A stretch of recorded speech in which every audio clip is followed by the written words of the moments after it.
ஐயோ. இன்னைக்கு அதிகமான பேர் ஐயோட தான் இருக்கிறோம். ஆமாவா இல்லையா? ஐயோட என்ன அர்த்தம்? என்னது? நாசமா போக போற. என்னது? நாசமா போக, துளைஞ்சு போக போற. என்னது?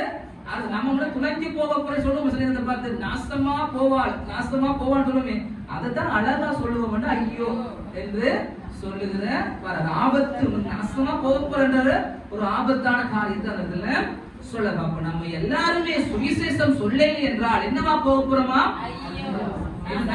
என்ன போறோம்? நாசமாய் போயிடும். இப்ப சொல்லுங்க, எத்தனை பேருக்கு நாசமா போக ஆசை? யாருக்குமே நாசமா போக ஆசையே இல்ல.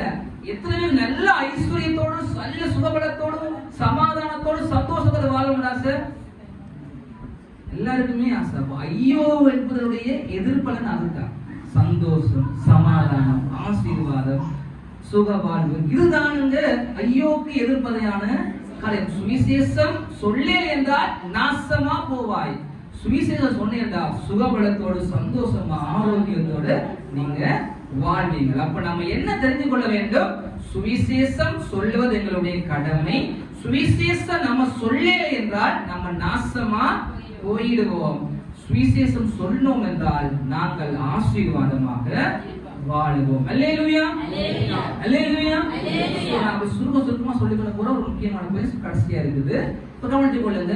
அப்ப பெரிய வல்லுநராகிய அப்போஸ்தலனாகிய பவுல் சுவிசேஷம் அதிகமான பேருக்கு சொல்லி, அதிகமான சபைகளை ஸ்தாபித்து, அதிகமான நிறுவனங்களை எழுதி, அதிகமான ஊழியர்களை உருவாக்கி, அவருடைய சபைகள் இன்னும் பல நாடுகள்ல அவருடைய பெயர்களை சொல்லி இன்னும் அதே இடத்துல இருக்குது. அப்படிப்பட்ட இந்த சுவிசேஷ வீரனாகிய அப்போஸ்தலனாகிய பவுல் சொன்ன வசனங்களை தான் இப்ப நம்ம பார்த்துக்கணும். அவரா சொன்னாரு, என்னை பின்பற்றவன் கிறிஸ்துவை பின்பற்றுறதுக்கு சமன் என்று சொன்ன ஒரு மனிதர் ஒருத்தருமே பைபிள் அப்படி சொல்லவே இல்லை. அவர் மாத்திரம் தான் அப்படி சொல்லி இருக்கிறாரு.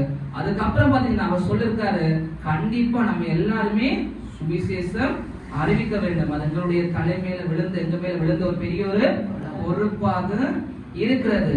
அது மாத்திரம் என்ன சொல்றாரு? சொல்லி என்றால் எங்க எல்லாருக்குமே ஐயோ என்று ஆண்டவர் அந்த வசனத்தை நமக்கு சொல்லியிருக்கார். சரி.